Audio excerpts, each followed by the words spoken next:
بسم اللہ الرحمن الرحیم۔ السلام علیکم ورحمۃ اللہ وبرکاتہ۔ ناظرین، ہمارے چینل میں خوش آمدید۔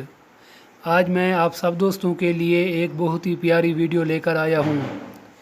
قربانی کرنے کی فضیلت فرامین مصطفیٰ صلی اللہ علیہ وآلہ وسلم۔ حضرت سیدنا زید بن ارقم رضی اللہ تعالیٰ عنہ فرماتے ہیں، صحابہ کرام نے عرض کیا، یا رسول اللہ صلی اللہ علیہ وآلہ وسلم، یہ قربانیاں کیا ہیں؟ آپ صلی اللہ علیہ وآلہ وسلم نے ارشاد فرمایا، تمہارے باپ ابراہیم علیہ السلام کی سنت ہیں۔ صحابہ کرام نے عرض کیا، یا رسول اللہ صلی اللہ علیہ وآلہ وسلم، ان میں ہمارے لیے کیا ثواب ہے؟ فرمایا، ہر بال کے بدلے ایک نیکی ہے۔ عرض کیا، اور اون میں؟ فرمایا، اس کے ہر بال کے بدلے بھی ایک نیکی ہے۔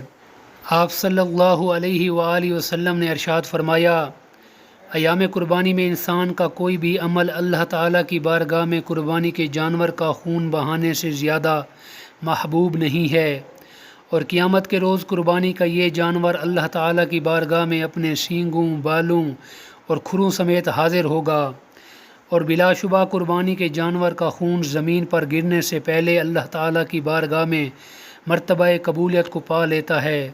تو اے مومنو، خوش دلی سے قربانی کیا کرو۔ آپ صلی اللہ علیہ وآلہ وسلم نے ارشاد فرمایا، جس نے خوش دلی سے طالب ثواب ہو کر قربانی کی تو وہ قربانی آتش جہنم سے حجاب یعنی روک ہو جائے گی۔ آپ صلی اللہ علیہ وآلہ وسلم نے ارشاد فرمایا، جو روپیہ عید کے دن قربانی میں خرچ کیا گیا اس سے زیادہ کوئی روپیہ پیارا نہیں۔ دعا ہے اللہ تبارک و تعالی ہمیں دنیا اور آخرت کی بھلائی عطا فرمائے۔ السلام علیکم ورحمۃ اللہ۔